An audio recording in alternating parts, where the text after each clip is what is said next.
Magandang araw mga ka-aerial defense, may ibabahagi na naman ako sa inyo. Dahil ngayong araw na ito ay may pag-uusapan tayo tungkol sa depensa.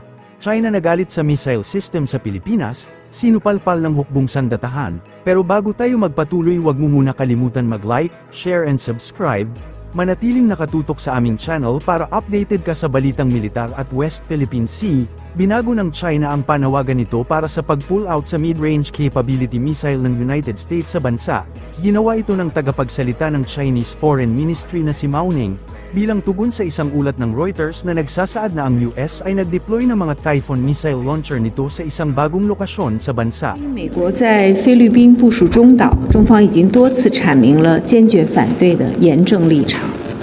我想再次强调，菲方引入中岛系统这一战略性进攻性武器，制造地区紧张对立，挑动地缘对抗和军备竞赛，是非常危险的举动，也是对本国和东南亚各国人民、对地区安全极不负责任的选择。据报道，中国科研机构已经完成对日本福岛核污染水排海首次。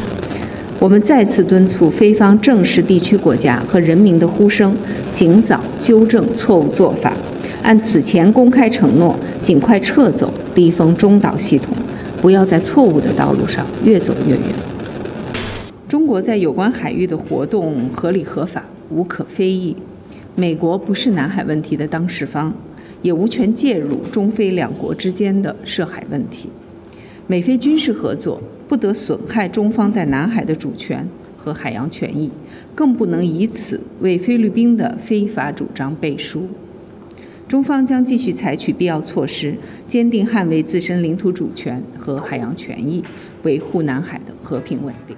Nauna nang tinugunan ni Defense Secretary Gilberto Teodoro Jr.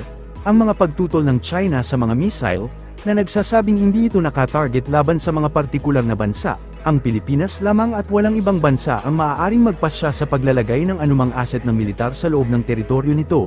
Iginiit ng Armed Forces of the Philippines noong Biyernes, sinabi ng tagapagsalita ng AFP na si Francel Margaret Padilla, walang iisang entity na maaaring magdikta kung paano nila gagawin ang mga deployment sa mga tuntunin ng ating depensa.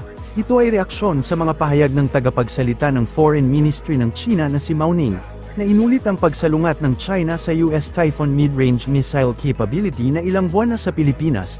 Kinumpirma rin ni Padilla ang mga naunang ulat na ang Typhoon missile ay inilipat sa hindi natukoy na lokasyon.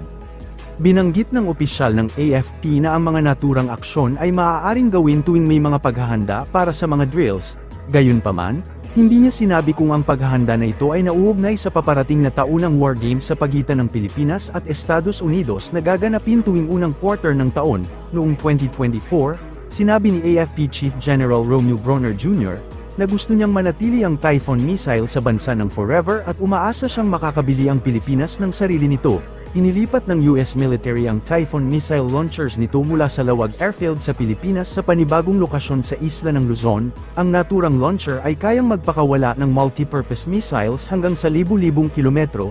Ang Tomahawk cruise missiles naman sa launchers ay kayang tamaan ang target nito pareho sa China at Russia mula sa Pilipinas, habang ang SM-6 missiles nito ay kayang tamaan ang air o sea targets nito na mahigit 200 kilometro o 165 milya ang layo. Sinabi naman ng isang hindi pinangalanang senior Philippine government official, na ang redeployment ng launcher ay makakatulong sa pagtukoy kung saan at kung gaano kabilis kumilos ang missile battery sa bagong firing position. Nakikita ang naturang paglilipat ng Typhoon missile launcher bilang isang paraan para gawing mas survivable ito sa gitna ng conflict.